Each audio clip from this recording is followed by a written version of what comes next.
Salamat po na wala po yung po sa akin frozen shoulder. Pinag-pray po ako ni Brad Willie. Ngayon po, ito po na itataas ko na. Kanina po masakit. Ngayon po na itataas ko na. Salamat po, Lord.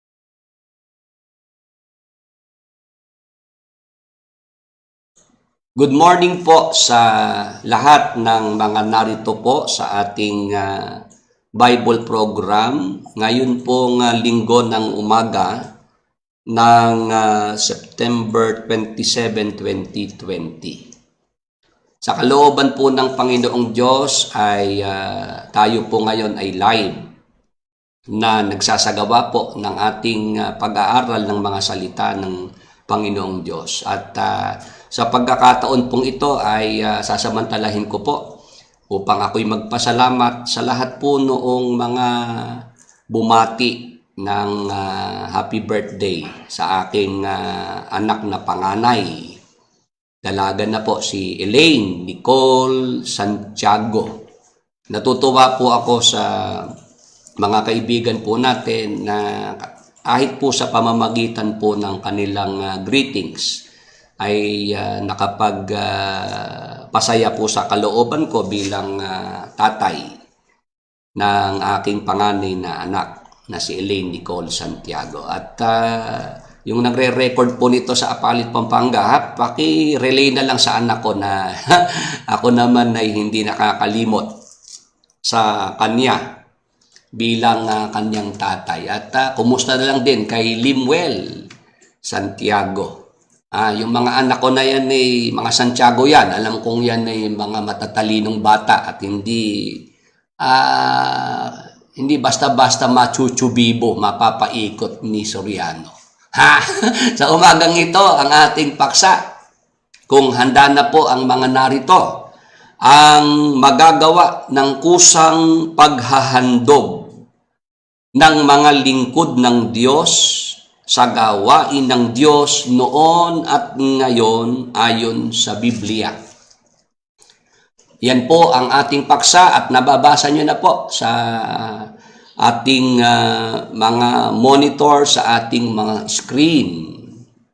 Ang magagawa ng kusang paghahandog ng mga lingkod ng Diyos sa gawain ng Diyos noon at ngayon ayon sa Biblia. Huwag nating aalisin yung pamagat ng paksa na atin po ngayong tatalakayin.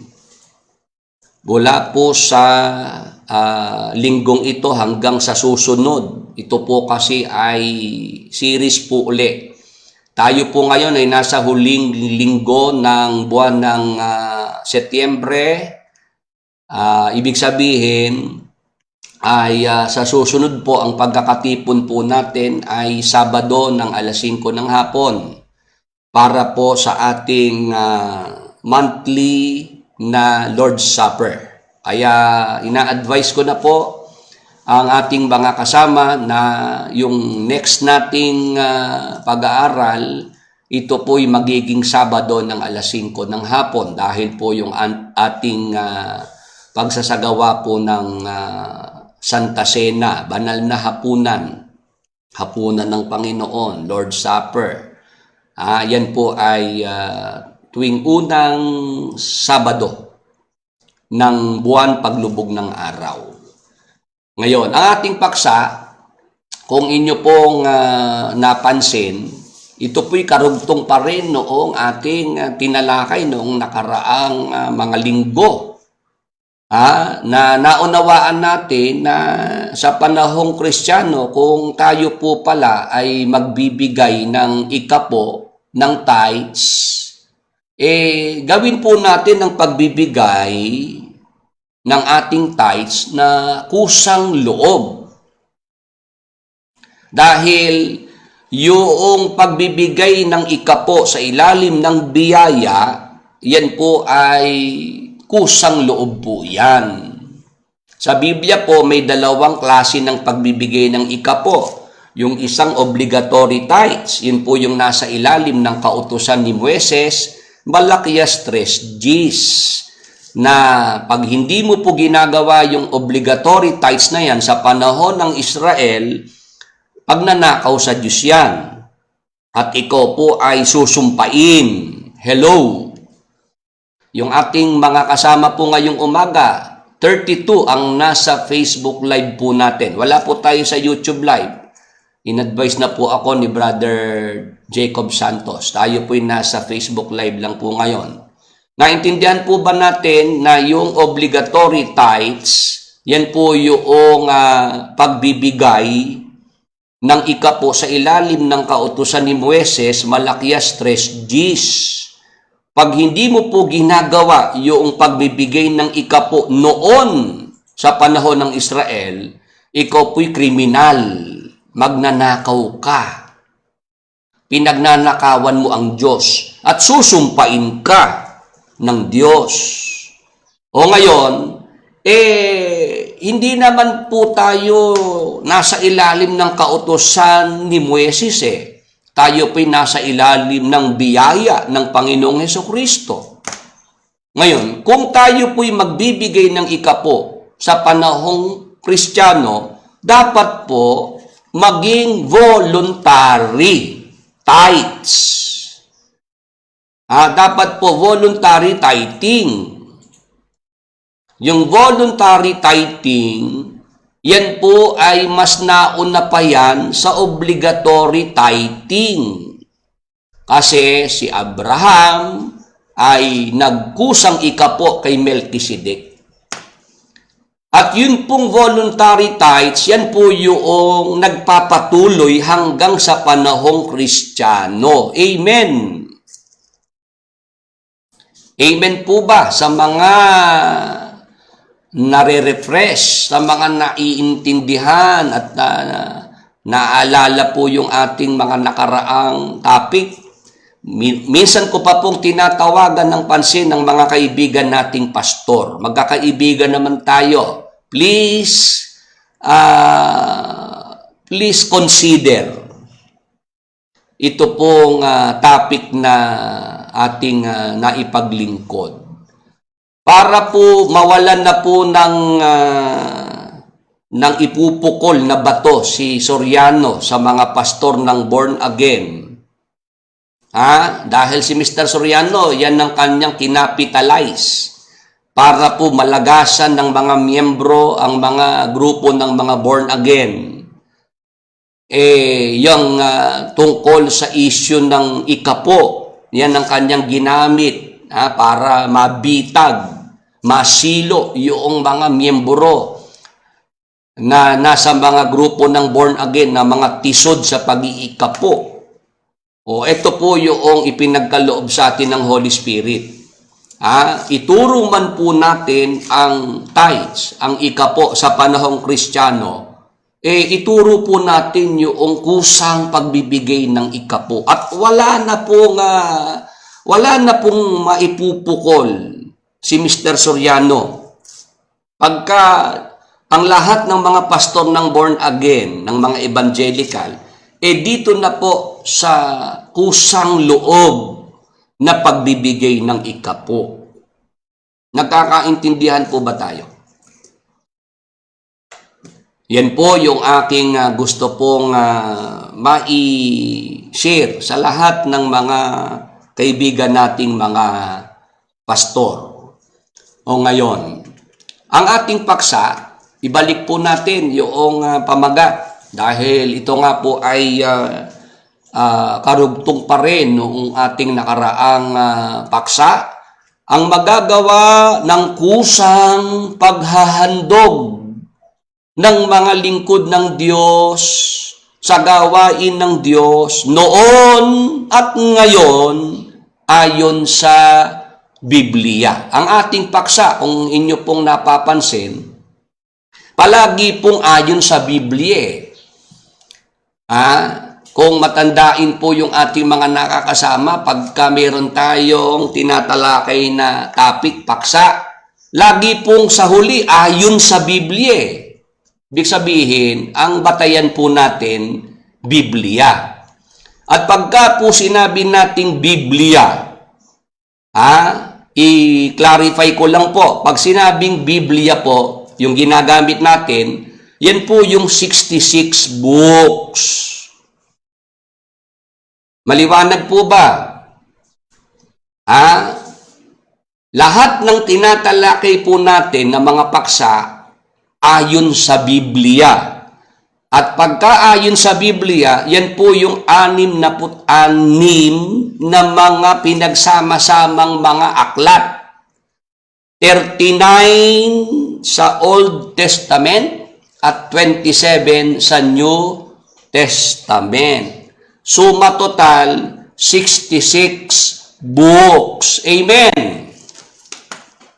Pwede po bang mag-amen yung mga sang-ayon na ang Biblia po 66 books? Pwede ho bang mag-amen muna kayo dyan at ako po'y iinom muna rito ng salabat?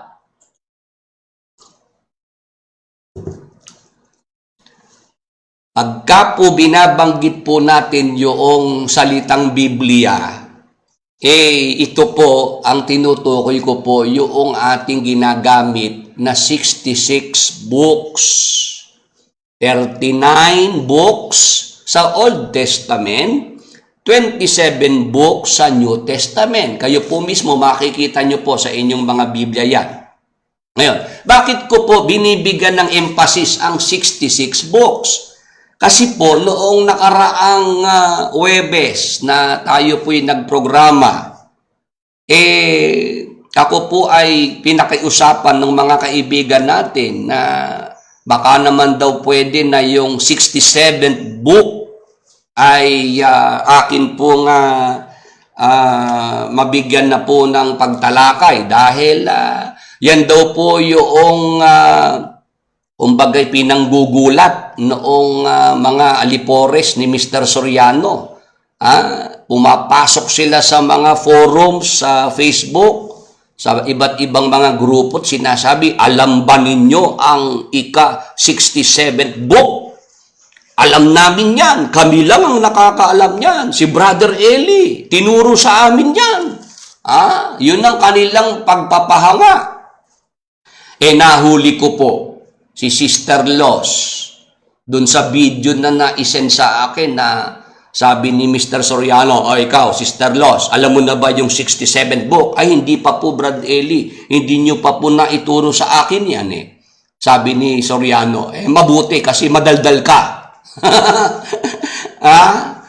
Mismo yung matandang dalaga na tagabasa ni Mr. Soriano, umaamin, hindi niya alam yung 67th book. Tapos ito ngayon yung mga alipores at nagpapahanga, nanggugulo sa mga pinapasok nilang mga forums, mga iba't ibang mga grupo dito sa Facebook at sinasabi nilang alam nila yung 67th book.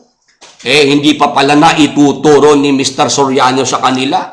O ngayon, ako po'y nagpa-unlock noong nakaraang Huwebes. Ang sabi ko, kung meron bang 67th book si Mr. Soriano, yun ka ako yung pinagbatayan doon sa turo na si Moses, King of Egypt.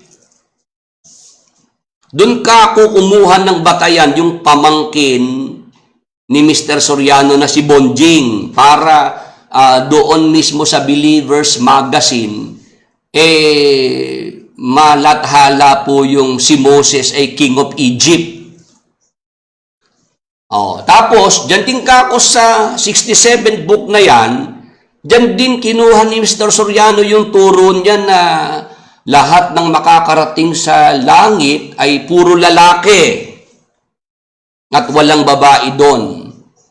At lahat sila doon sa langit, mga walang tiyan. Hello? Diyan ka ako sa 67th book na yan, diyan kumuha si Soriano ng batayan para ituro na ang Diyos ay walang tuhod. Naintindihan niyo po ba? Lahat ng mga tinuturo ni Mr. Soriano para siya magpahanga sa mga miyembro niya, kinukuha niya lahat dun po sa 67th book. O ano pa turo ni Mr. Soriano tungkol po dyan sa 67th book na yan? O yung mga babae, magpapahaba ng buhok, hindi pwedeng gupitan, hindi pwedeng putulan. O dun po sa 67th book yan, kinuha ni Mr. Soriano. O ito pang mga nakaraan nilang mga paksa na si Haring David ay hindi qualified para makasama sa 1,000 taon ng paghahari ng Panginoong Jesucristo dahil sabi ni Mr. Soriano, si Haring David ay judgmental. Meron siyang diskriminasyon sa mga hindi tuli. Paano po si Mr. Soriano nagkaroon ng ganong konklusyon kay Haring David? Saan niya kinuha yon? Sa 67th book niya. Kasi sa 66 books na binabasa po natin, napatunayan ko sa inyo na sa 1,000 taon, si Haring David, special yung kanyang posisyon. Siya po yung iuupo, iluluklok ni Jesus Christ na hari sa Israel. Amen. Kaya noong sumunod na pong pasalamat nila, may nagtanong na kay Mr. Soriano kung si Juan Bautista ba ay makakasama sa paghahari sa 1,000 taon. Ito na po ang nangyari. Umatras po si Mr. Soriano ng isang hakbang paatras. Sabi niya, ayoko magpadalos-dalos dyan. Bakit? Binasa ko kasi sa 66 books. Na si Haring David nasa 1,000 taon, nandun siya at special yung kanyang posisyon. Ano po ang gusto ko pong maiparating sa lahat ng mga manggagawa at mga miyembro sa grupo ni Mr. Soriano? Huwag yung bilhin yung paninda ni Mr. Soriano na yan.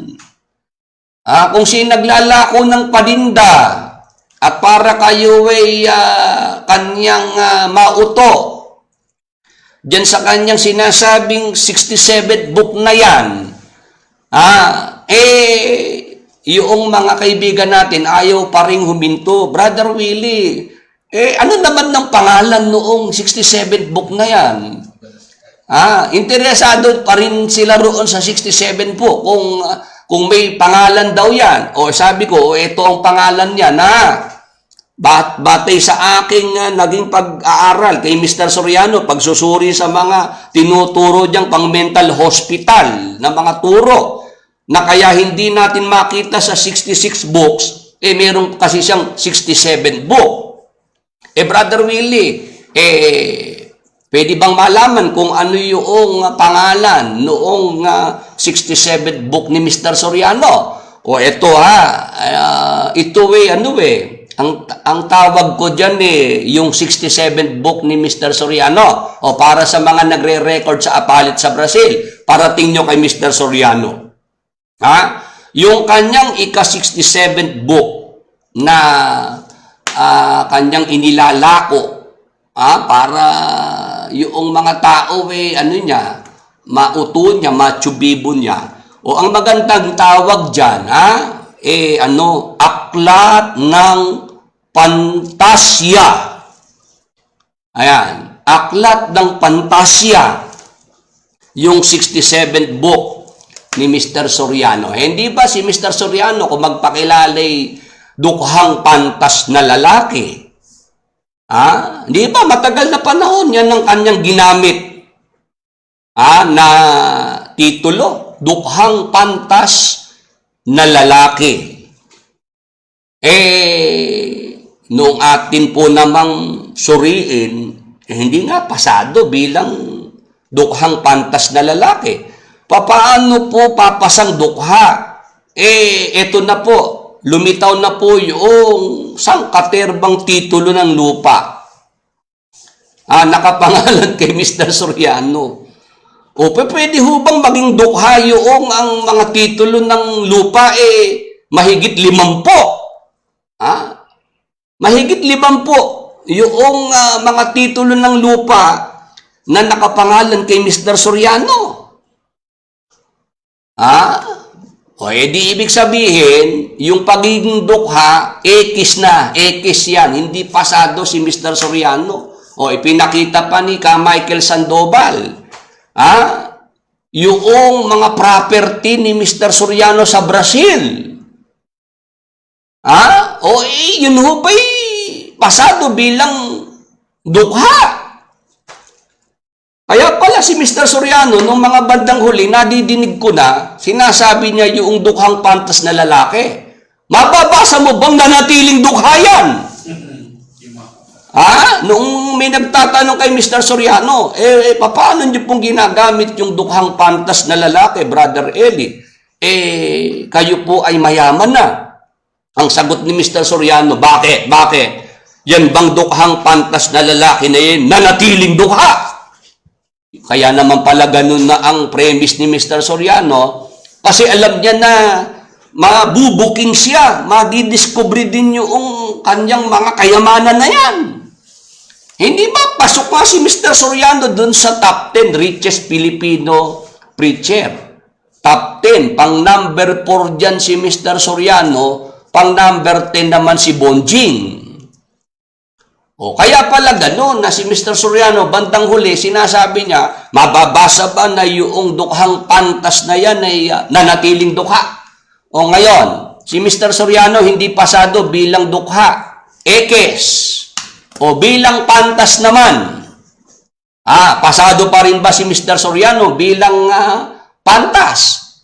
Napakaraming beses na po nating napatunayan na si Mr. Soriano, hindi niya alam yung nasa 66 books na ito Nandiyan ang ituro ni Mr. Soriano na si Haring Solomon daw ay negro.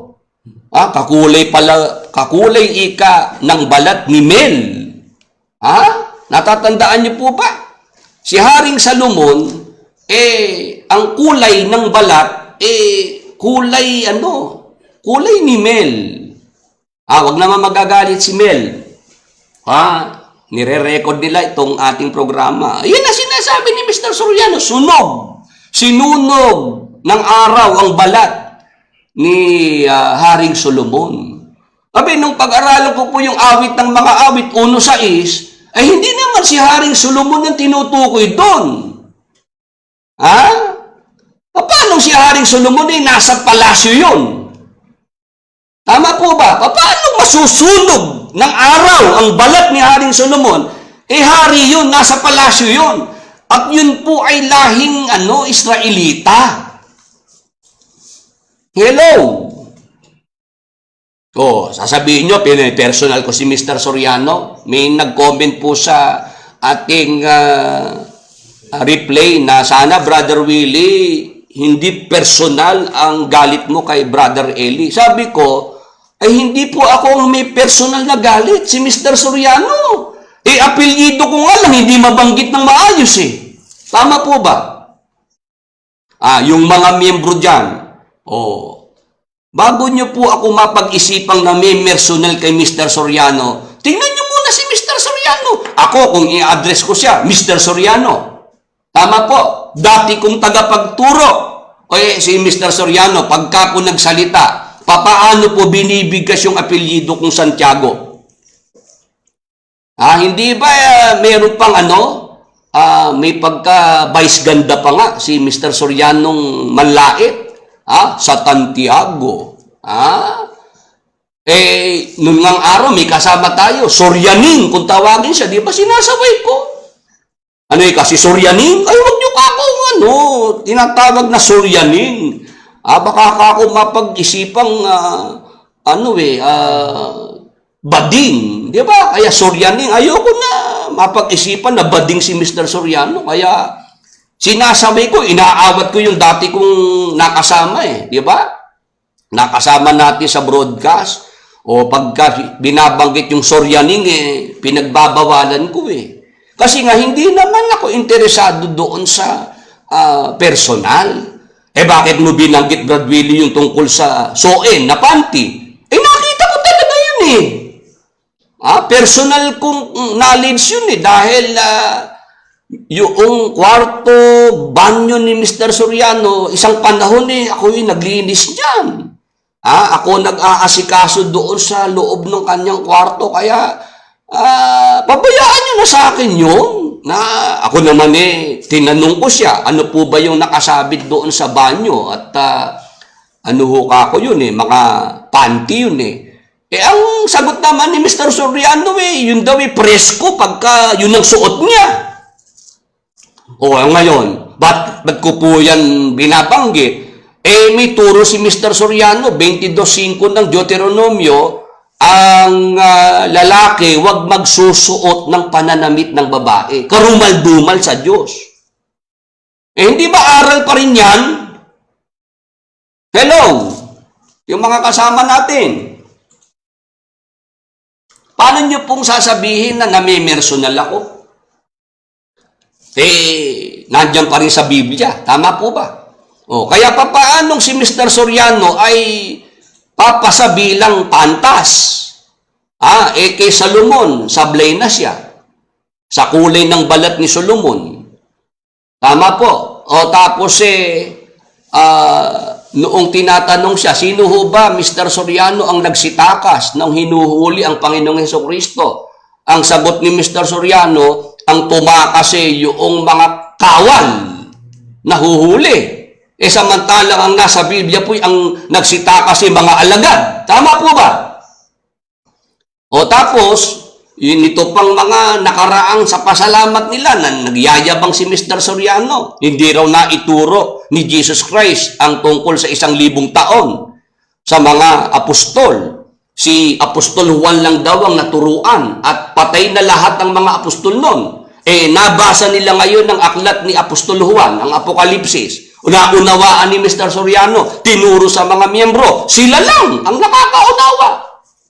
Nakakaalam ng 1,000 taon ng paghahari ng Panginoong Hesukristo. Nung sumagot ako, nung tutulan ko, sabi ko, 40 days pang namalagi si Jesus Christ sa lupa bago siya umakyat sa langit. Yung kakong paghahari sa loob ng 1,000 taon, naituro yan ni Jesus Christ. Sabi ni Mr. Soriano, sud na pasalamat, Sister Los. Naituro pala. Naituro pala sa mga apostol. Hindi lang nila naintindihan. Halatang si Mr. Soriano nanonood talaga sa programa natin. Ngayon, dahil po dyan napatunayan nating hindi pantas si Mr. Soriano. Ang sinasabi ko, yung mga tinuturo niya, batay sa Biblia. Wala na ako doon sa kung gaano kalayo ang mundo sa araw. Kasi si Mr. Soriano nagpapahanga kahit sa science. Binanggit niya yung distansya ng mundo sa araw. Ako po natatandaan ko nung ako elementary, high school, alam ko nung nga nasa 93 million miles. Iba po yung sinabi ni Mr. Soriano Kaya, dyan pa lang po, hindi po pasado bilang pantas si Mr. Soriano. Kaya yung dukhang pantas, ekis na po yan, ekis. Ngayon, pagdating naman doon sa lalaki, bahala na ho kayo mag-grade kay Mr. Soriano.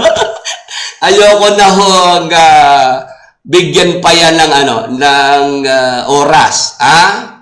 Basta ang alam ko, dukha, ekes. Sa pantas, ekes. Sa lalaki, bahala na po kayo. Kay Pastor Romy Puertes. Tuntua yung ating kaibigan Pastor.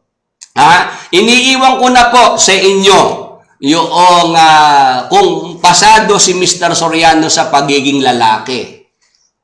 Ayoko na hong mag-comment. Pwede nyo po sigurong tanongin yung mga taga-Haligit Suhay. kung ano pagkakilala nila kay Mr. Soriano. Ha? Ayoko na pong sa akin pa manggaling. Ha? Kaya maintindihan po sana tayo. Ayoko rin yung mga miyembro ni Mr. Soriano ako'y mapag-isipan nila na nami-personal. Kaya pagdating po doon sa pagiging lalaki, bahala na po kayo. Ha? Kayo na po ang magbigay ng inyong grado kung pasado pa rin si Mr. Soriano sa pagiging lalaki. Ngayon, yung 67th book, kung ako ang inyong tatanungin kung ano pangalan nun, yan ang aklat ng pantasya ni Mr. Soriano. Ngayon, kung si Mr. Soriano ay tutol, dito po sa aking sinasabing ito, di ilitaw niya yung kanyang 67th book at dito niya ilitaw yan sa Facebook Live, sa YouTube Live, o i-broadcast pa niya sa radyo television nila rito sa Pilipinas nang magkaalaman kami. Huwag sa pasalamatan at bubulong-bulong ka doon sa mga miyembro mo. Doon ka lang magpapahanga. Dito mo ilitaw, Mr. Soriano, yung pinagmamalaki mong 67th book. Ngayon, ang ating paksa, so much for that. Yun pong aking ginawin introduction lang. Hinintay ko lang pong yung ating ibang mga kasama ay makapag-join. Ngayon po'y 41 na ang nasa ating Facebook live. At natutuwa po tayo, patuloy po tayong sinasamahan ng ating mga taga-subaybay kahit po linggo ng umaga. Ang ating paksa, ulitin ko po, ang magagawa ng kusang paghahandog ng mga lingkod ng Diyos sa gawain ng Diyos noon at ngayon ayon sa Biblia. Dito po sa ating paksa na ngayon ay pag-aaralan natin sa loob ng 2 linggo. Meron pong sinasabi na ang kusang paghahandog na ginawa ng mga lingkod ng Diyos noon sa Israel at sa mga naunang Kristiyano at hanggang sa panahon nating ito, meron pong magagawa ang ating mga kusang paghahandog para sa gawain ng Diyos. Interesado po ba ang ating mga kasama rito? Pag-aralan natin, ano ba yung mga kusang paghahandog na ginawa noon ng mga lingkod ng Diyos sa panahon ng Israel at ng mga unang Kristiyano sa Iglesia ng Bagong Tipan at hanggang sa panahon nating ito? Kung tayo po na mga lingkod ng Diyos, matutunan natin ang kusang paghahandog. Pag sinabing kusang paghahandog, ito po yung voluntary offerings. Hello? Naintindihan po ba ninyo yung ating topic ngayon? Tungkol sa voluntary offerings, voluntary giving, kusang paghahandog. Ano po yung magagawa? Ano yung magiging magandang resulta ng kusang paghahandog na ginawa ng mga lingkod ng Diyos noon sa Israel?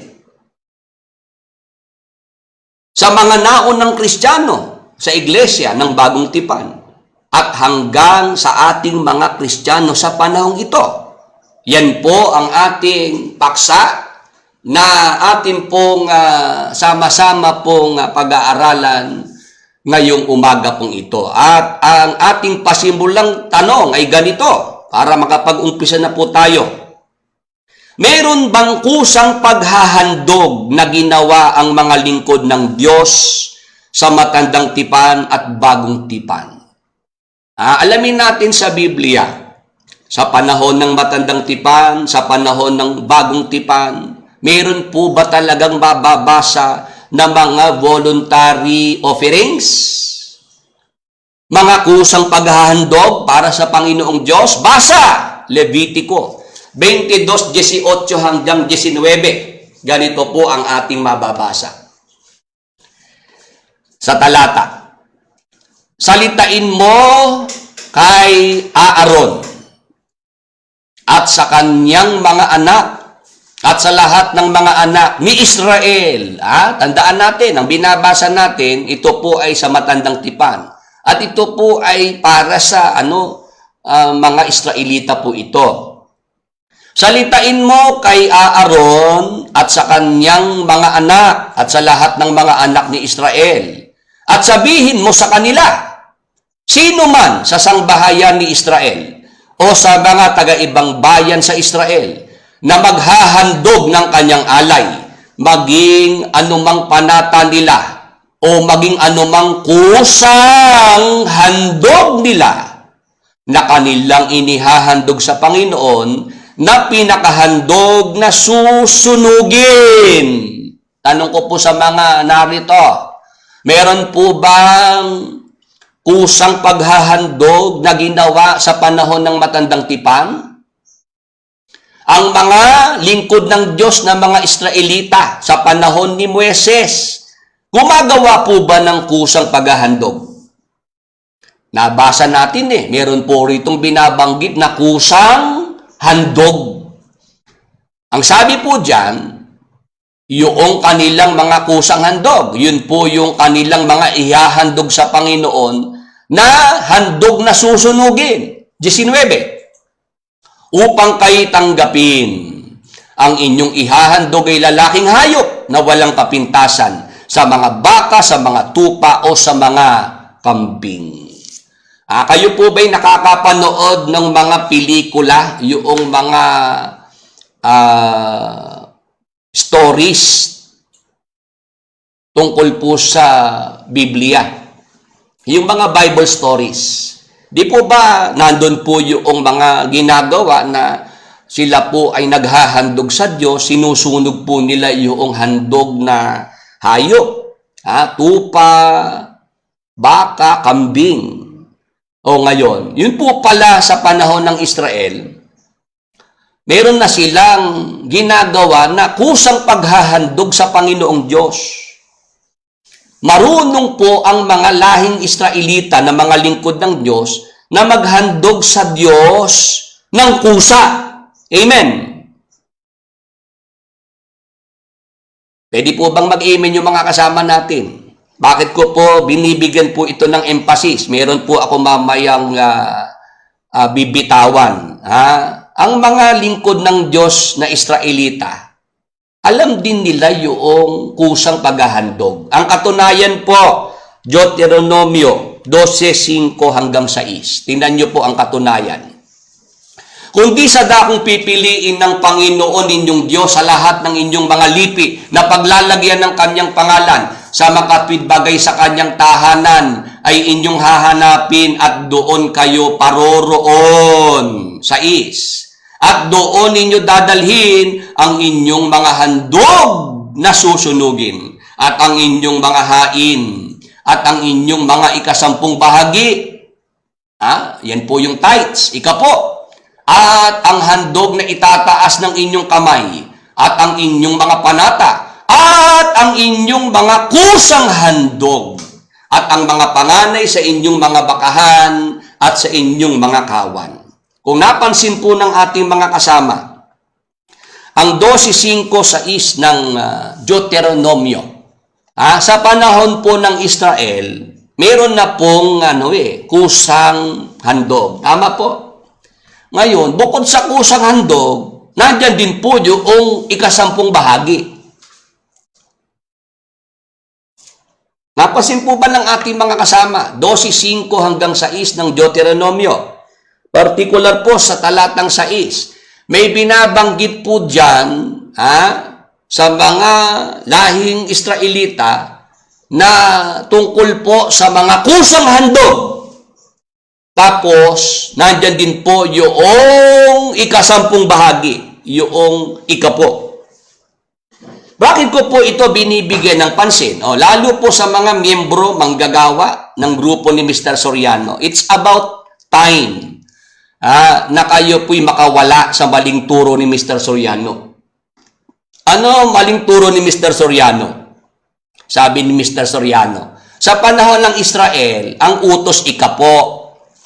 Ngayon sa bagong tipan, napalitan na. Ang utos na kusang loob.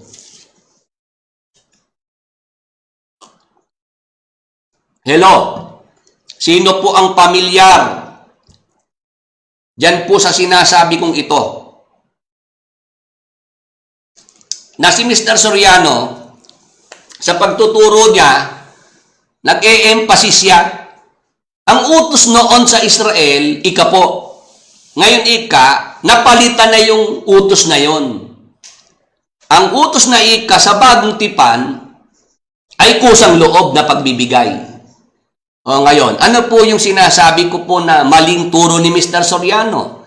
Sa panahon pa ng Israel, meron na pong pagbibigay ng ikapo at meron naman pong kusang paghahandog. Hello, yung ating mga kasama. Napansin niyo po ba yan? Paano nga si Mr. Soriano na ating pa niyang magpakilala na most sensible preacher in our time? Dati nga, the only sensible preacher Pinuna ko lang, pinansin ko lang buti, tinablan pa ng hiya. At kumambyo. O ang ginawa na lang most sensible preacher in our time. Dito ho ba sa pagiging most sensible preacher, papasa si Mr. Soriano?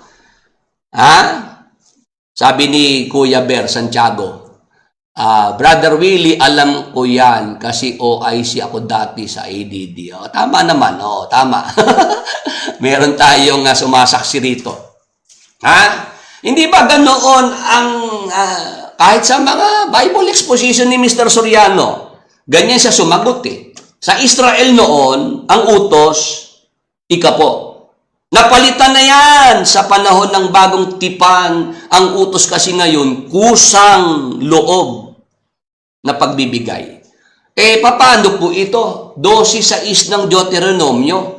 May binabanggit na 10 bahagi, yung ikapo. May binabanggit din na kusang paghahandog. Ano ibig sabihin? Mali yung tinuturo ni Mr. Soriano na yun. Na ang kanyang pinapatunog, walang kusang pagbibigay sa panahon ng Israel. Dahil yung kusang pagbibigay, sa bagong tipan lang yan. Yan ang aking gustong linawin. At sana, yung mga nanonood ng programa natin, mga manggagawa, ang problema sa mga manggagawa dyan sa grupo ni Soriano, hindi na dapat tawagin manggagawa Wala namang ginagawa Paano pang tinatawag na manggagawa? Wala namang ginagawa. Ang alam na lang gawin magbasa ng circular tungkol dun sa kukolektahin na mga tickets. Tickets ng concert, tickets ng basketball. Yan na lang ang trabaho ng mga manggagawa dyan Gisingin yung mga natutulog. Wala na nga Ang mga manggagawa, tinatawagan ko ng pansin. Yung inyong mga Biblia, buklatin nyo at pag-aralan. Yan ang problema. Wala na kasing aralan din yung mga manggagawa dyan Mabuti pa nung mga panahong mga nakaraan.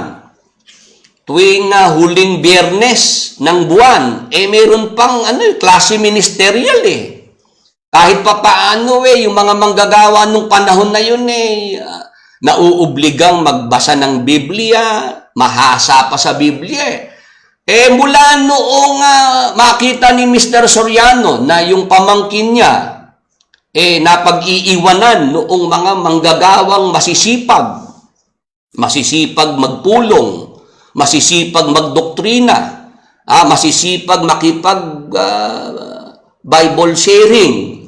Napansin ni Mr. Soriano, maraming manggagawa umaasenso. nalalampasan si Bonjing. Kaya nagkaroon ng isip si Mr. Soriano, bobobuhin ko na lang itong mga manggagawang ito na mga umaasenso. Ipapantay ko na lang sa pamangking ko ng pare-parehas lang mga bobo.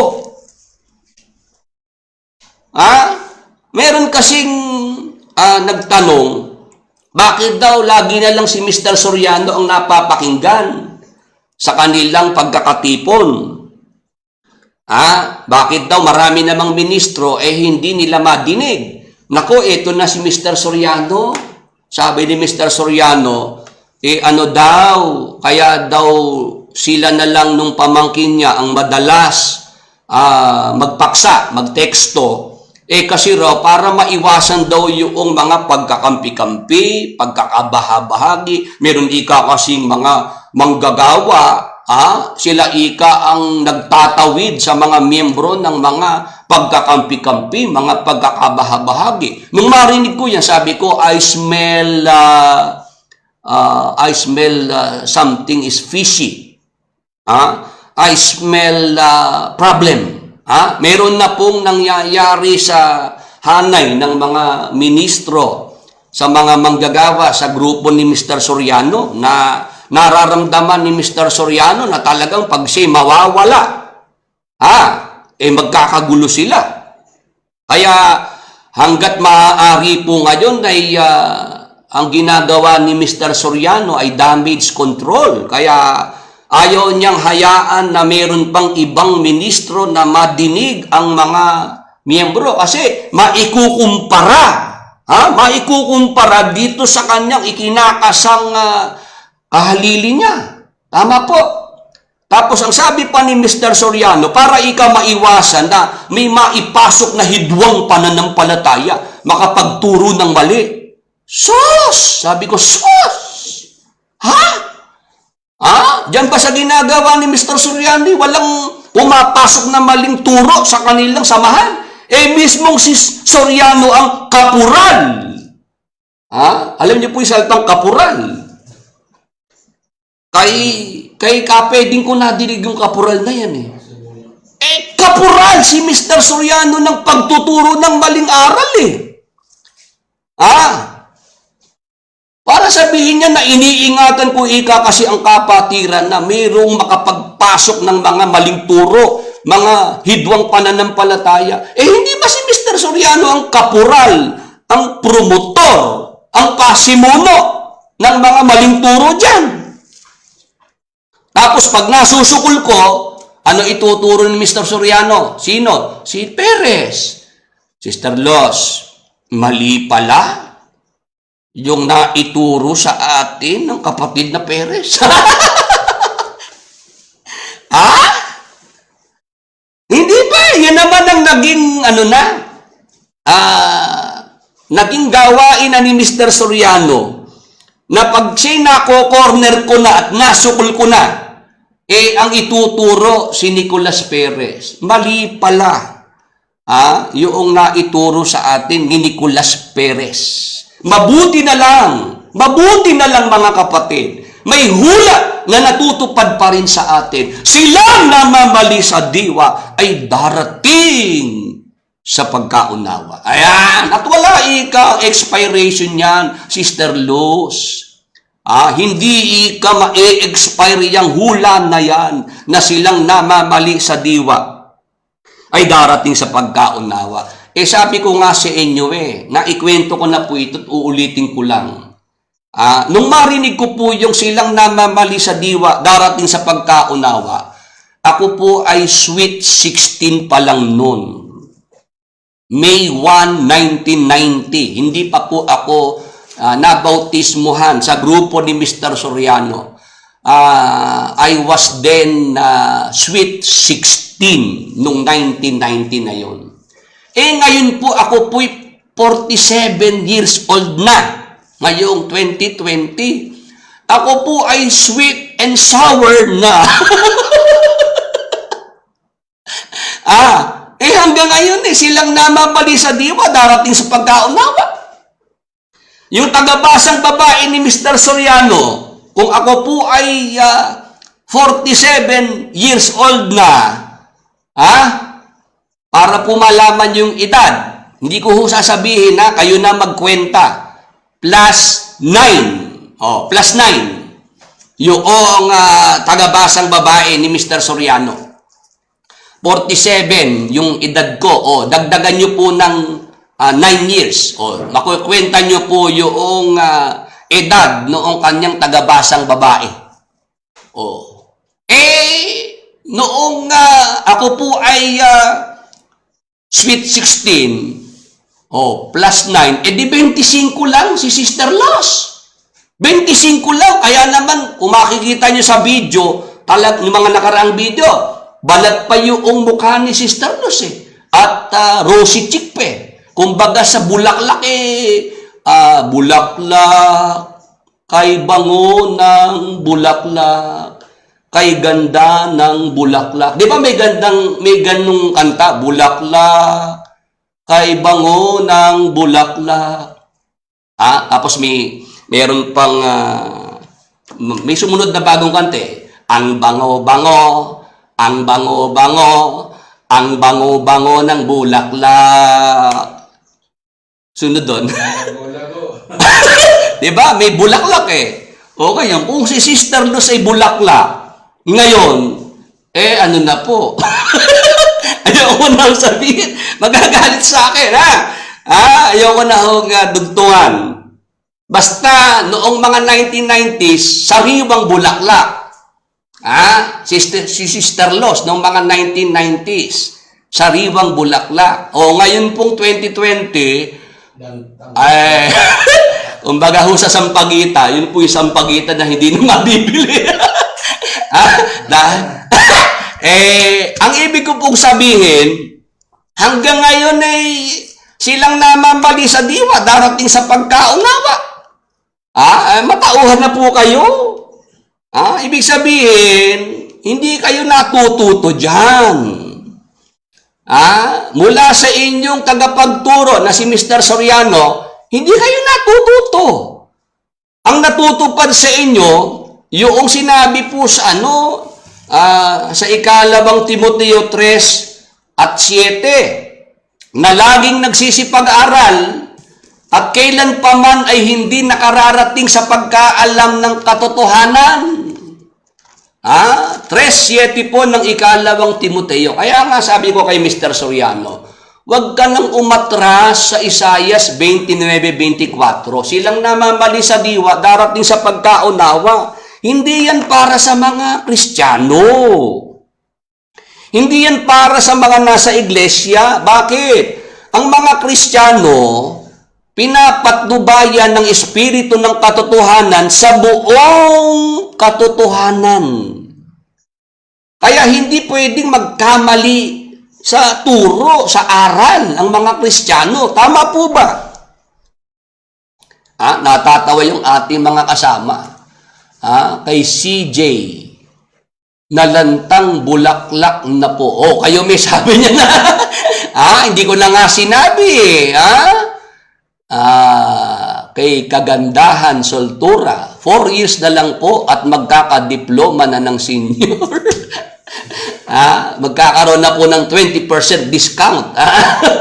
Ngayon, yung ikalawang Timoteo 3:7, manapaya ng pwede na pagkahalimbawa si Mr. Soriano ay may babaguhing turo. Ang sabihin na lang niya, mga kapatid, okay lang po na magbabago po tayo ngayon ng paliwanag dahil ito po yung natutupad sa atin. Ikalawang Timoteo 3:7 na laging nagsisipag-aral at kailan pa man ay hindi nakararating sa pagkaalam ng katotohanan. Yan po mga kapatid, yung talata na hindi po kumukupas sa ating pagsasama-sama. Pero para yung Isaias 29:24, wag na. Alam na ng marami yan. Yan ay hula para sa mga lahing Israelita. Nagkamali sila noon sa pagtrato sa ating Panginoong Hesukristo. Sa halip na tanggapin bilang Mesiyas, pinapako pa sa krus O, yun po yung sinasabi dyan. Ngayon, tuloy na po tayo sa ating paksa. Napatunayan ko po sa ating mga kasama, sa panahon pa ng matandang tipan, sa bayang Israel, alam po nila yung kusang paghahandog. Tama po ba? Meron doong pag-iikapo, meron ding kusang paghahandog. Sila nga po ay naghahandog ng mga hayop na susunugin. Kusang paghahandog po iyon. O ngayon, ano pa po yung isa pang mababasang pagkukusa na ginawa sa panahon ng matandang tipan? O tingnan nyo po, sa Henesis 14:18 hanggang 20. Kung babasahin po natin, si Abraham nagbigay ng kusang ikapo kay Melkisedek. Henesis 14:18 hanggang 20. Hindi ko na po babasahin ng tuloy-tuloy at medyo mahaba. Binabanggit ko na lamang po yung nilalaman na itong si Abraham na ninuno ng mga lahing Israelita, ginawa po niya yung magbigay ng kusang ikapo kay Melkisedek at maging ang kanyang apo na si Jacob. Kusang pag-iikapo rin ng ginawa. 28:20 hanggang 22 ng Henesis. O tingnan niyo po.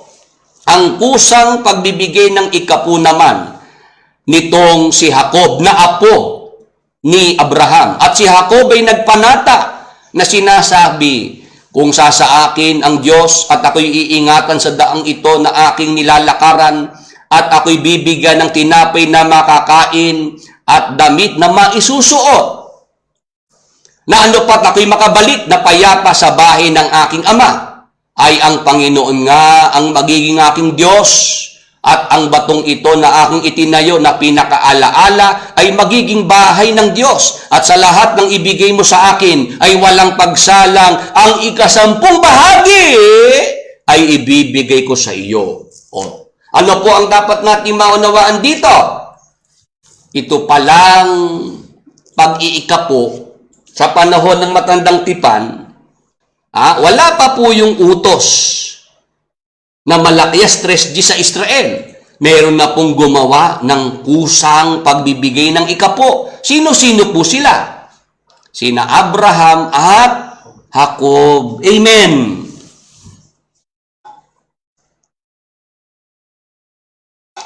Pwede pong mag-amen yung ating mga kasama. Naintindihan po ba natin yan? Yung utos na pagbibigay ng ikapo, yan po ay lumabas lamang 430 years. Bakit? Kasi mayroon pong pag-iikapo na mas nauna. Ano po yon? Voluntary. Kusang pagbibigay ng ikapo. Sino gumawa? Nauna si Abraham. Tapos, yung isa pa, si Jacob. Si Jacob na siyang Israel. Tama po ba? Nagkakaintindihan po ba tayo rito? Sa panahon ng matandang tipan, alam po ng mga tao sa panahon ng matandang tipan ang kusang paghahandog sa Diyos. Amen! Oh, may mapupulot na naman si Mr. Soriano sa atin. Meron naman pupulutin si Mr. Soriano. O, sabi ko naman, okay lang na si Mr. Soriano matuto sa ating mga pinapaksa rito. Ang hindi lang okay sa akin, pag ipapabura niya yung mga videos ko. Pagkatapos kopyahin yung videos ko, ipapabura naman. Hindi tama yun. Hayaan mo lang itong mga videos ko. Yung mga videos mo, hinahayaan ko lang Hindi ba? Hindi talaga si Mr. Soriano patas Pagkatapos kopyahin yung mga videos ko, mag-uutos sa mga alipores. Gawa kayo ng mga maraming accounts. Halimbawa, yung isang tao gagawa ng 5. Di 5 katao siya. Puro siya lang naman na magre-reklamo. Tapos yung iba ganun din. Kung halimbawa, 10 silang inutusan. Bawat isa, 5. O, gano'n na karami yun. Di magiging ano na sila? 50 agad. 50 agad yung mga faking accounts na yun na magre-reklamo ng aking mga videos. Hindi niyo ba? Di ba kayo kinikilabutan sa ginagawa nyo na yan? Tinuruan kayo magsinungaling ni Mr. Soriano. Tapos kayo sa Diyos niyan. Yung mga videos ko ayaw nyong ito manatili para yung mga tao meron pang alternative. Tingnan nyo sila, nagba-Bible exposition. Pagkatapos ng Bible exposition, mawawala na yung video na yun. Napasin nyo ba yun? Mawawala. Magseshare yung mga miyembro pagka oras ng Bible exposition. Pag natapos yun, mawawalang parang bula na yun. Ayaw ni Mr. Soriano na meron talagang maiiwan doon sa mga video niya na may ebidensya. Hindi ba kagaya sa atin, meron tayong page talaga, yung ating mga programa, nandyan yung mga videos. Pwede mong balikan, nire-replay pa natin. Kay Mr. Soriano, dyan pa lang, dapat mag-isip kayo Pagkatapos ng Bible exposition niya, hindi niya na makikita yung video na yun. Mawawalang parang bula. Itatago na po nila yun. Ngayon, ano punto ko po rito? Tayo, dito po sa ating mga tinatalakay dito. Kung kopyahin ni Mr. Soriano, okay lang sa akin. Ang hindi lang okay, yung pinapabura niya. Kung pupulutin niya itong ating pinapaksa dito, na meron palang kusang paghahandog na alam ang mga Israelita noon. Kasama na rin po yung ginawang kusang pagbibigay ng ikapo ng mga ninuno ng mga lahing Israelita, sina Abraham at Jacob. Ngayon, ito bang mga binabasa nating ito? Brother Willie, di ba yan sa mga matandang tipan mo binabasa? Ang sabi mo, Brother Willie, pag sa matandang tipan, para sa Israel yan, at hindi para sa mga Kristiyano. Tama! Consistent pa rin ako doon. Ba't mo binabasa, Brad Willie, yung mga talata na yan? Yan pala hindi para sa mga Kristiyano. Bakit ko binabasa? Roma 15:4. Ito pong nakasulat. Sapagkat ang anumang mga bagay na isinulat ng una ay nangasulat dahil sa ikatututo natin upang sa pamamagitan ng pagtitiis at pag-aliw ng mga kasulatan ay magkaroon tayo ng pag-asa. Pakiredy rin nga yung magandang balita Biblia na salin. Bakit ko po binabasa, mga magulang at mga kaibigan? Ito pong mga sa aklat ng matandang tipan. Pinatunayan ko sa inyo, may pagkukusa na ginagawa ang mga Israelita. Kung meron ding pagbibigay ng ikapu na utos, meron silang pagkukusa. At meron ding pagkukusang ikapo ginawa ni na Abraham at Jacob. Ngayon, kung ako'y babalikan ni Mr. Soriano, bakit binabasa mo, Santiago, yung mga nasa matandang tipan? Para saan po ba yung mga isinulat? Para saan po ba yung mga sinulat na yan sa mga aklat ng matandang tipan? Pag binabasa ngayon ng mga Kristiyano, ano mang naisulat noon ay isinulat para sa ating ikatututo. Ano ibig sabihin? Ito pong mga binabasa natin sa mga aklat ng matandang tipan, ito po ay ating guide, giya. Amen. Ito po ay ating ginagamit na referensya. Hindi naman ako kumukuha ng doktrina sa mga aklat ng matandang tipan Napansin niyo po ba? Yung ating mga kasama, 46 po ngayon ang nasa Facebook Live po natin. Ano po ang intensyon kaya ipinasulat ng Diyos yung mga aklat sa matandang tipan para yan mabasa rin ng mga Kristiyano? Para po tayo magkaroon ng guide. Meron tayong referensya. Para tayo matuto sa mga ginawa ng mga lingkod ng Diyos ng una. Amen! Pwede ho bang mag-amen yung mga naintindihan? Malaman ko lang kung yung mga narito po ay maliwanag sa kanila itong ating mga pinag-uusapan dito. Ang katunayan po, ikalawang Timoteo 3:16. Tingnan niyo po ang purpose. Kaya meron pang mga aklat ng matandang tipan na binabasa ng mga Kristiyano. Ang lahat ng mga kasulatan na kinasihan ng Diyos ay mapapakinabangan din naman sa pagtuturo, sa pagsansala, sa pagsaway, sa ikatututo na nasa katuwiran. Sa panahon po ng mga unang Kristiyano, available na po ang mga aklat ng matandang tipan. Kumpleto na po yun.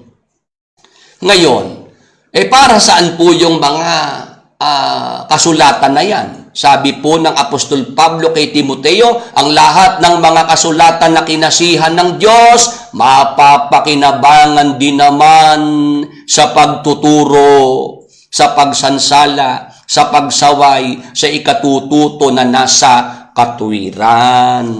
Kaya tayo po, binabasa man natin yung mga nasa matandang tipan para maging guide natin bilang mga Kristiyano. Amen. Hindi naman para kumuha ng turo, ng doktrina sa mga aklat ng matandang tipan. Yan ang dapat nating maintindihan. Ang mga lingkod ng Diyos nung una, mga Israelita, marunong po sila nung tinatawag na kusang paghahandog. Ginawa ni Abraham yung kusang pag-iikapo. Ginawa ni Jacob kusang pag-iikapo. O ngayon, binabasa yan ng mga Kristiyano sa panahong ito, pwede ka diyang matuto. Mabibigyan ka ng idea. Tama po ba? O tingnan niyo po, yung mga unang Kristiyano, tingnan niyo po, natuto sila ng magkusa. Basa, tingnan niyo po sa Gawa 4:36-37. Dahil nabasa po ni Bernabe, yung mga aklat ng matandang tipan, tingnan niyo po, at si Jose, na pinamagatang Bernabe ng mga apostol, na kung liliwanagin ay anak ng pangangaral, isang Libita, tubo sa Chipre, na may isang bukid, ay ipinagbili ito. Ano ginawa ni Bernabe? Meron siyang bukid. Ipinagbili niya yung kanyang bukid at dinala ang salapi at inilagay sa mga paanan ng mga apostol. O ito pong ginawa ni Bernabe, na yung kanyang sariling bukid ay kanyang ibinenta. At yung napagbentahan, ano ginawa niya? Kanyang inilagay sa mga paanan ng mga apostol. Tanong ko po sa inyo, mga magulang at mga kaibigan, ito po bang ginawang ito ni Bernabe? May nag-utos ba sa kanya na gawin niya yan? Pwede po ba kayo sumagot? Inutusan po ba si Bernabe ng sino man na yung kanyang bukid ay kanyang ipagbili? O ito po'y ginawa niya sa pagkukusa?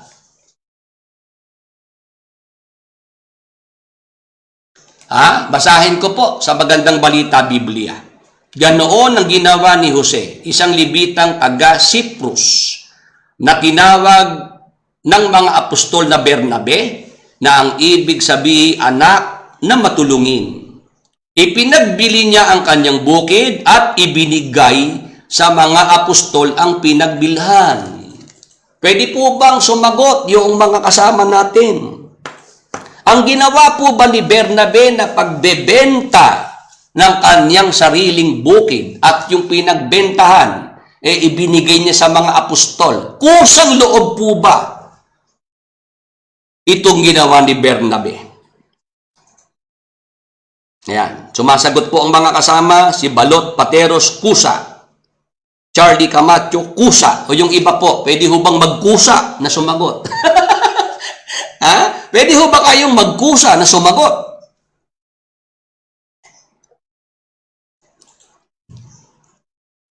Ayan, kusa, voluntary. Sige po, wag pong mahiyang sumagot yung mga narito. Kusa, CJ Craig. Ayan, kusa. Ano ibig sabihin? Ha? Ang mga nasa bagong tipan, marunong din po ng pagkukusa. Tama po. Dahil nga, yung mga aklat ng matandang tipan, pag binabasa ng mga Kristiyano, mabibigyan ka po ng guide. Pwede nating maging referensya yan. Ayan. Salamat po sa mga sumasagot, ha? Kusa. Ayan. Ibig sabihin, naunawaan niyo po yung ating paksa. O ngayon, tuloy pa natin. Bukod kay Bernabe, sino pa po yung mga nasa bagong tipan? Ang natuto po ng pagkukusa. Basa, Marcos 12:41-44, at umupo siya, si Jesus Christ, sa tapat ng kabangyaman. At minasdan kung paanong inihuhulog ng karamihan ng salapi sa kabangyaman.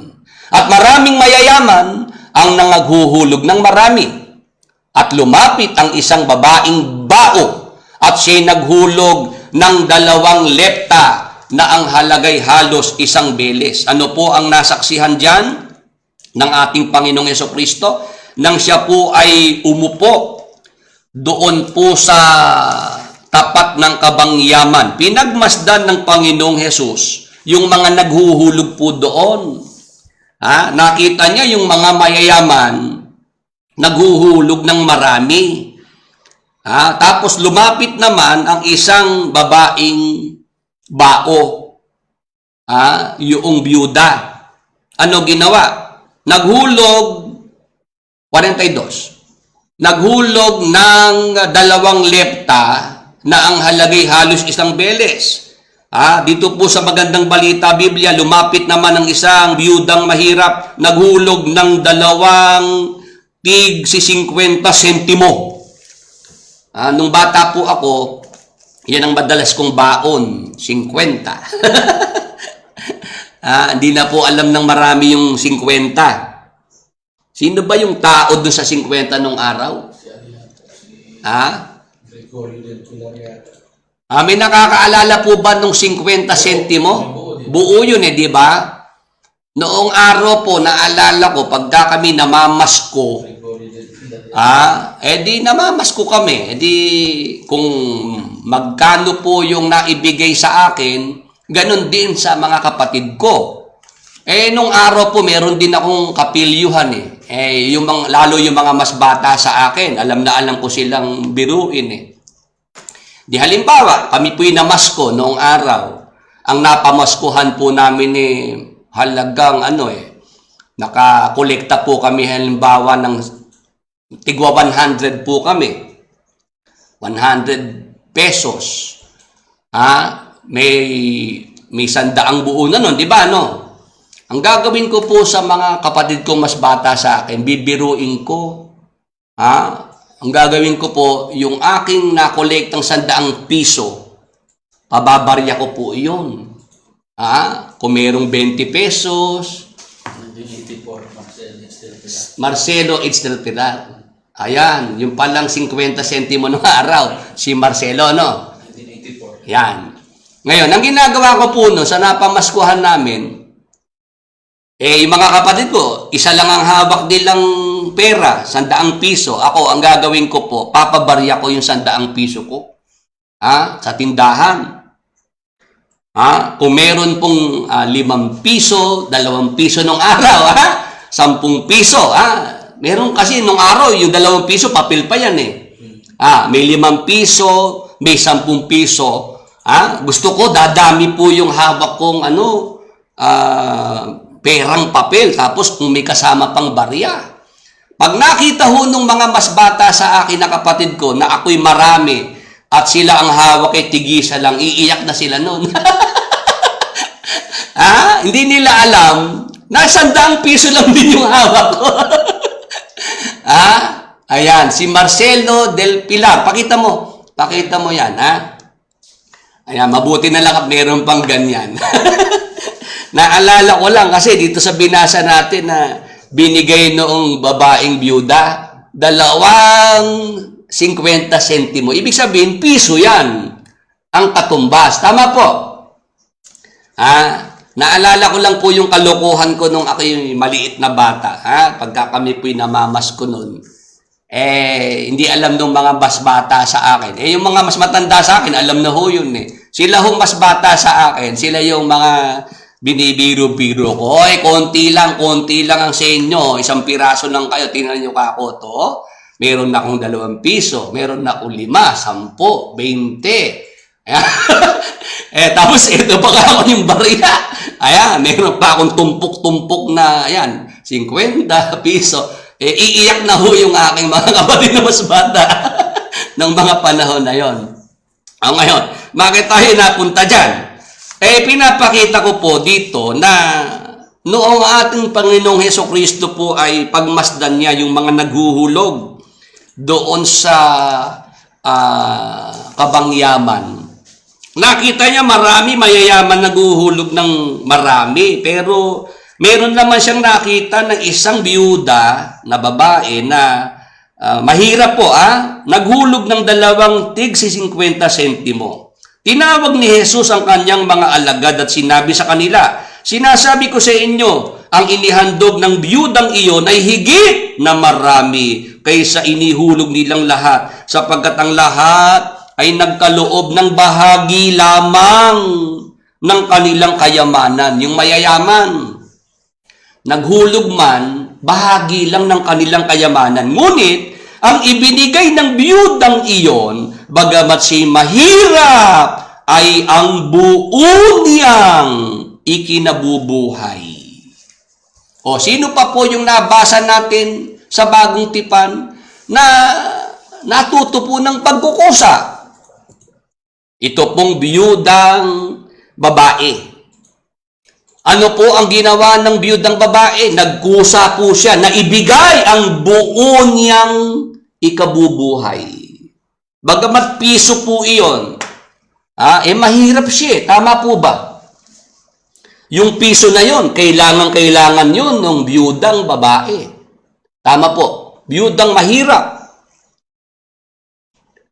Pero siya po yung binigyan ng ating Panginoong Hesukristo ng komendasyon.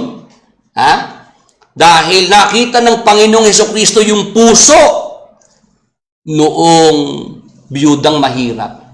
Ano po ang gusto ko pong matutunan ng mga nakikinig, nanonood sa atin?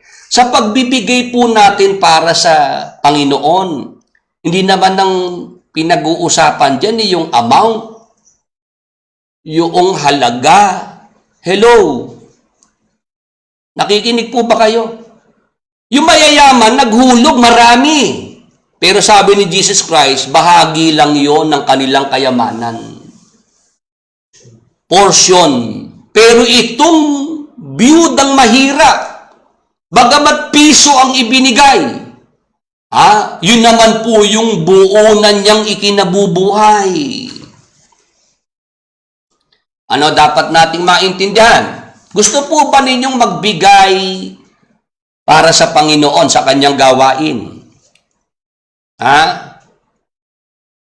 Yung atin pong ipinopost po dito sa ating programa, may pumupunod dyan. Bakit daw nilalagay pa yung yung bank account? Ano po ba? Ilagay mo nga para makita nung mga narito kung ano ba yung nakalagay sa bank account. Nakalagay Members Church of God in Jesus Christ Worldwide. Yung bank account, sa iglesia po iyan. Sa PS Bank. Yung mga alipores ni Mr. Soriano, pinupuntusan. Ako raw po ay nagpapayaman dito. Diretso raw sa bulsa ko yan. Paano diretso sa bulsi? Sa bangko nga yan. Nakikita niyo po ba? Ayan. Nakikita niyo po ngayon. Basahin niyo. Ano po yung account? Members Church of God in Jesus Christ Worldwide. Nandiyan ang account number. PS Bank, Plaridel, Bulacan. Tama po. Yan po. Para po yan sa mga gusto po na magbigay. Nakasulat naman sa mga kapatid kay Kristo na gusto pong magbigay ng tulong pinansyal para sa gawain ng Diyos. Hindi ba ang tinatawagan natin dito yung mga gusto na magbigay? Paano pagbibigay? Hindi po ba kusa? Tama po ba? Yung 41 na narito po sa ating Facebook Live. Naintindihan niyo po ba? Tagalog naman yan. Para yung mga kritiko natin, gustong puntusan. Sino ba ang mga concern dito? Mga kapatid kay Kristo. O kung hindi ka nakikipagkapatid kay Kristo, hindi ka kasama rito. Tama po ba? Sa mga gustong magbigay, o kung ayaw mong magbigay, hindi ka kasama rito. O ito po bang mga narito pong nanonood sa atin, naintindihan niyo po ba yan? Kung tayo naman po'y magbibigay, kusa. Tama po, dapat kusa. At yung ating pagbibigay, ito po ay hindi naman para sa akin yan . Yan po'y para sa iglesia. Lalo po tayo, meron po tayong church project.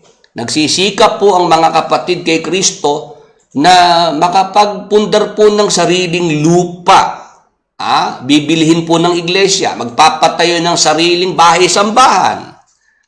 Yung ating mga kapatid kay Kristo, yung mga nanonood sa ating programa, mga suki, natututo sa panonood, pakikinig ng ating programa, o kung gusto po ninyong makibahagi, kayo po ay, kung dumating po ang panahon na nakapagpundar nga tayo ng lupa, ng bahay-sambahan, o kung dumating po ang panahon na kayo po'y dadalo, o maramdaman po ninyo, ako pala nakapagbigay dito sa lupa na ito at sa kapilyang ito. O maramdaman po ninyo, yung masarap na pakiramdam na kayo po ay naging bahagi po niyang proyekto na yan ng iglesia. Yan naman para sa lahat ng mga kapatid kay Kristo na sumasampalataya kay Jesus Christ. Yung mga itinuturo po natin dito, kayo po ay nabe-bless, kayo po ay natututo. Yun naman po yung ating gagawin na kumbaga paglingon sa Panginoon na natagpuan natin tong Bible program. Meron tayong sakit karamdaman, gumaling tayo nung tayo po ay maipag-pray dito. Gano'n na po ba yung tayo ay makaambag? Diyan po sa gawain ng Panginoon. Tama po ba? Yan naman kusang loob na pagbibigay. Wala po ritong kagaya noong si Sister Los noong pagsalitain ni Mr. Soriano. Ano sabi ni Sister Los? Pag ang mga ngaral mo lumapit sa iyo, tinanggihan mo, walang hiya kang tao ka. Tama po. Meron ng ganung video sige nga, Brother Jacob Santos, kung kaya mong yung mismong sinabi ni Sister Los na yun maisingit mo, ganun sa grupo ni Mr. Soriano. Tapos maya-maya, binabasa na ni Sister Los. Yun pong 1,000 piso po. Dito po sa bank account ni Brother Eli, sa Metrobank, ipasok. Personal bank account ni Brother Eli yung nandun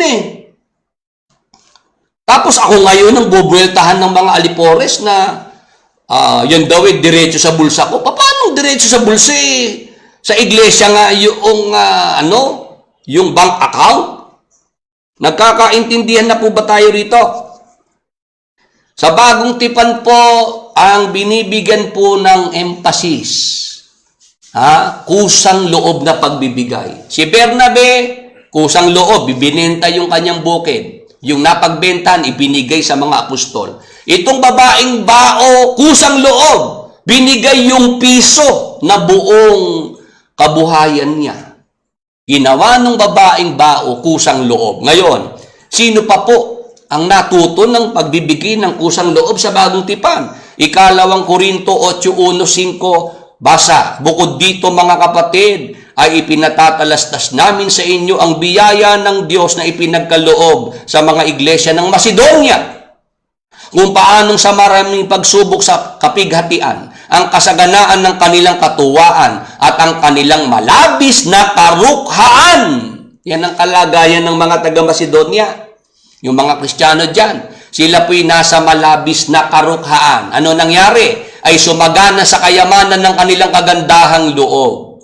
Sapagkat ayon sa kanilang kaya, ay nagpapatotoo ako at higit pa sa kanilang kaya, ay nagsiabuloy sila sa sariling kalooban. Ano ginawa po ng mga mahihirap na mga kapatid sa Macedonia? Sabi ng Apostol Pablo, ayon sa kanilang kaya, nagpapatotoo ako at higit pa sa kanilang kaya, nagsiabuloy sila sa sariling kalooban. Kusang loob po ba yan? Kusang loob po yan. Ano pa sabi? Sa talatang 4, nalubhang ipinamamanik sa amin ng tungkol sa biyayang ito at sa pakikisama sa pangangasiwa ng mga abuloy sa mga banal. Yung mga taga-Macedonia, sa kusang loob na ginawa nilang pagbibigay, ipinapakiusap pa nila na yung kanilang ginawa na yun na kusang loob na pagbibigay tanggapin ng mga apostol. 5. At ito ay hindi ayon sa aming inaasahan, kundi ibinigay muna nila ang kanilang sarili sa Panginoon at sa amin sa pamamagitan ng kalooban ng Diyos.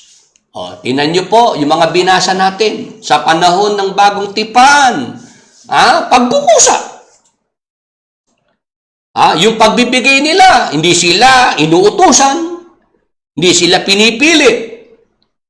Ang ginawa nilang pagbibigay, kusang loob. Kasi yan po ang prinsipyo po na itinuro sa mga Kristiyano ng una.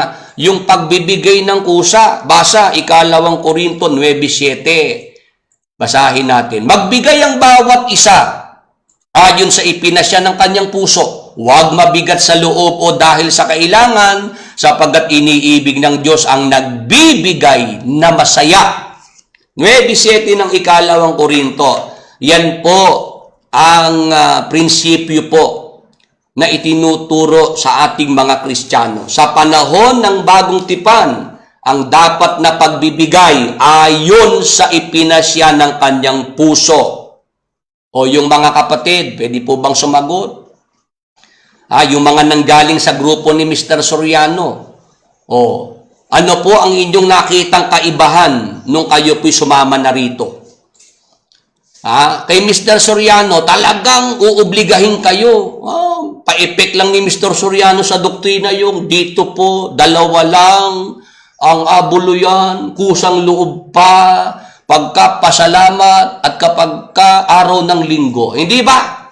Sa doktrina, yan ang kanyang ipinang-iinganyo, pinanghihikayat. 2 lang po ang abuluyan dito, pasalamat at kapag po araw ng linggo, kusang loob pa. Pagka ikaw po hindi pa miyembro. O pagka miyembro ka na, ano maaasahan mo na dyan? Maaasahan mo, hindi totoo yung sinabi sa doktrina. Bakit? Dumalo ka ng pagsamba, nag-abuloy ka na. Anong mangyayari? May tatayo sa pulpito, manggagawa o opisyales. Mga kapatid, wala po mo nang uuwi. Mga kwat, pakisarado muna ang pintuan. Isara po ang gate. Walang palalabasin. Dahil meron pa po tayong mahalagang pag-uusapan, mga kapatid. Yung mahalagang pag-uusapan, pera iyon. Pera. Mga kapatid, mapuputulan na po tayo ng kuryente ngayon pag hindi pa po tayo nakabayad. At sumabay pa po ang internet, mga kapatid. At pati po yung bayarin sa tubig. At palalayasin din po tayo sa lokal pag hindi tayo nakabayad ng ating upa.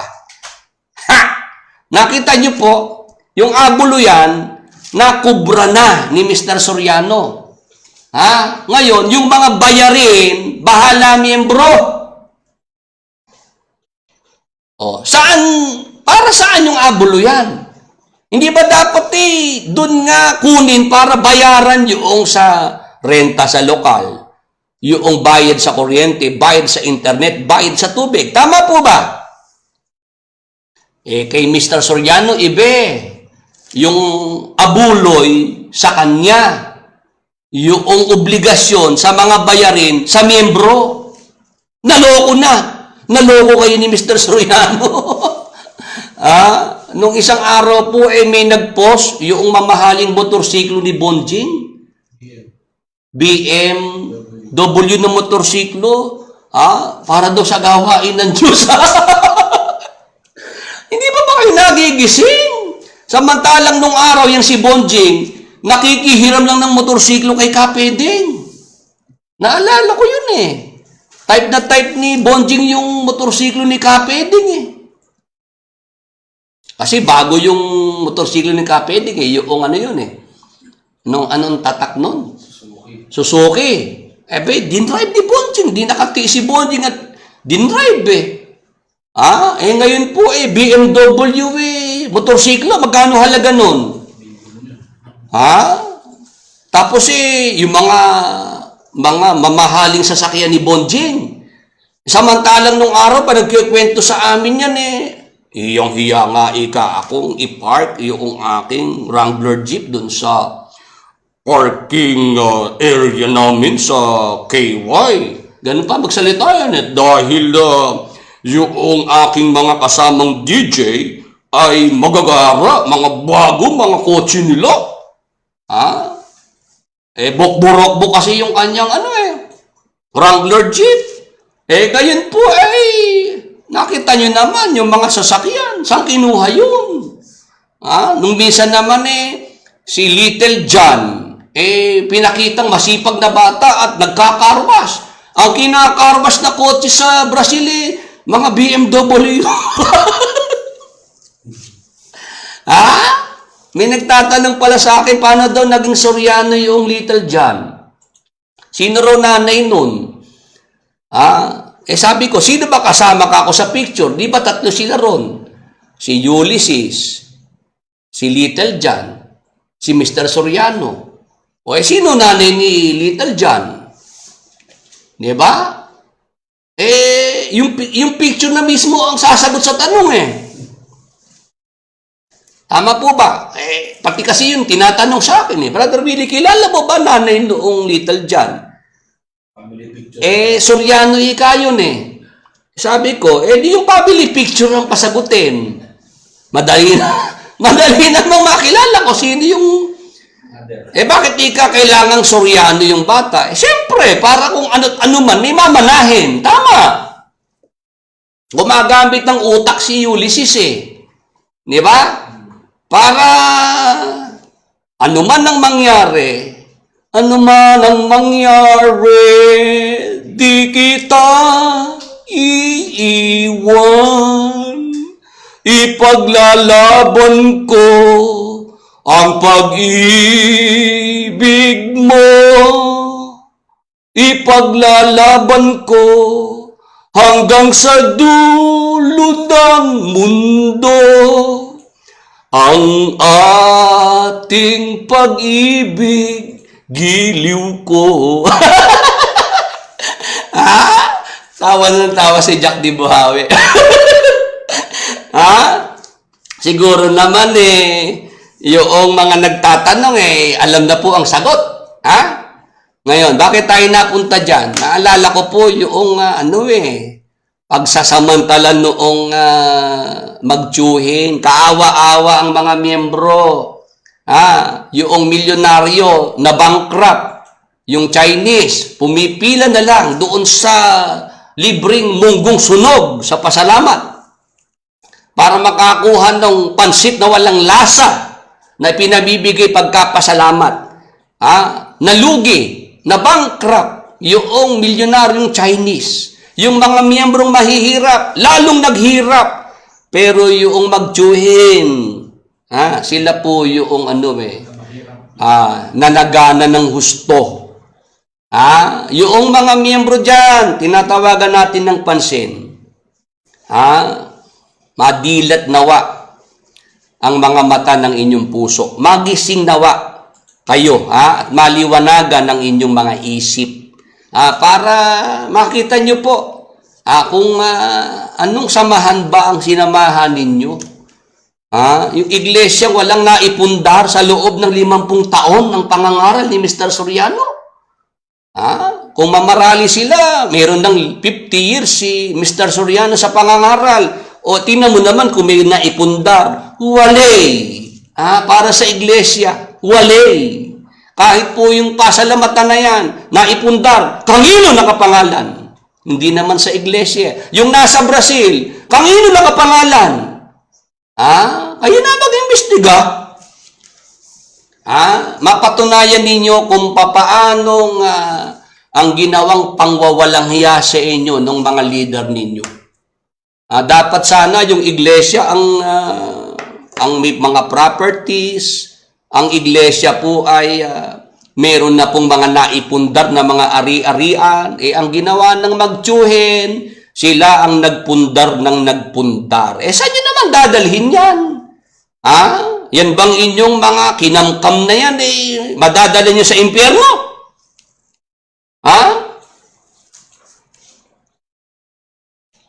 Ako nga po, nung isang araw, may nakakwentuhan, yung mga mayayaman po dyan sa Baliwag. Nitong nakaraan po ay mga pumanaw dahil po sa COVID-19. Sabi ng mga kakwentuhan ko, alam mo brother, noong pasukin yung opisina, may nakita ikang isang kahon, 300,000 piso, demonetize. Ganun di ka karami ang pera, brother. 300,000 pesos ang halaga na expired yung pera. Hindi ho na ipalit sa bangko. Nasayang dahil nakamatayan tapos nung makita naman yung isa pang, yung mesa naman, yung kahon, sa mesa nung buksan, 1.5 million. Nakamatayan. Sabi ko, tingnan nyo nga kako, walang nagawa kako yung maraming pera. Milyong-milyong pera para sila'y mailigtas sa COVID. Oo nga, brother, totoo nga. Kahit pala marami kang pera, pagka tinamaan ka niyan, hindi ka rin maisasalban ng mga pera. Kahit marami pa, ako talaga ang Diyos lang ang ating pag-asa rito. Yan din ang dapat makita nung magtsuhin dyan. Anin nyo yan? Anin nyo yan, yung mga pinundar nyo na yan? Kung kayo man aalis na rito at papanaw, saan nyo dadalhin yan? Diyan kayo mananagot ng malaki pagdating ng araw. Magiging ebidensya pa yung mga pinundar nyo na mga ari-arian, mga salapi na nasa bank account no mag-angkel. Lahat yan ebidensya. Para kayo talagang wala kayong kawala sa hukuman ng Diyos pagdating ng araw. Yung ginawa ninyong pagsisinungaling, ginamit nyo pa ang salita ng Diyos, ang pangalan ng Diyos para kayo ay mamerwisyo, manggancho, mangmolestya ng mga tao. Ngayon, ang atin pong sunod na tanong, maliwanag po sa ating pinapaksa na sa panahon ng matandang tipan at bagong tipan, meron na pong mga natuto ng pagkukusang paghahandog, kusang pagbibigay. Ngayon, ano ang magagawa ng kusang paghahandog ng mga lingkod ng Diyos sa gawain ng Diyos noon at ngayon ayon sa Biblia? Kung tayo po'y matuto ng kusang paghahandog, ano po ba magagawa nito sa gawain ng Diyos? Ano po ba ang nagawa nito noon at ngayon sa gawain ng Diyos? Yan po ang ating itutuloy sa susunod po nating pag-aaral. Sa darating na Sabado, alas 5 po ng hapon. Salamat po dito po sa 51. Praise the Lord. 51 po ang mga sumama po sa ating pag-aaral dito po sa Facebook Live. Pagpalain po kayo ng Panginoon. Kayo pong mga patuloy pong sumusubaybay at nagmamalasakit po sa gawain ng Panginoon. Itutuloy po natin itong ating paksa, yung conclusion po nito. Sa Sabado po ng alas 5 ng hapon, October 3 na po yan, sa Sabado po. Alas 5 ng hapon sa ating pagsasagawa po ng ating Santa Cena. Hanggang dito po muna ang ating pag-aaral. Salamat po sa lahat ng mga nakasama natin sa atin pong pag-aaral na ito. Bago po natin tapusin ang ating programa, sumabay po kayo sa ating commanding prayer para po sa ating mga kagalingan, sa mga sakit natin, mga karamdaman. Sige po, sa pangalan ni Jesus at sa dugo ni Jesus, inuutusan ang lahat ng mga sakit at karamdaman ay umalis sa lahat ng nanonood ng Bible program.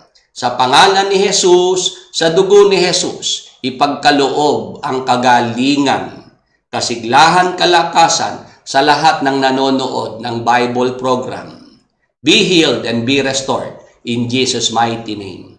Thank you, Lord Jesus Christ. Amen. Paalam na po sa lahat ng ating mga nakasama ngayong umaga pong ito. Pagpalain po tayo ng ating Panginoon. Magandang araw po sa inyong lahat.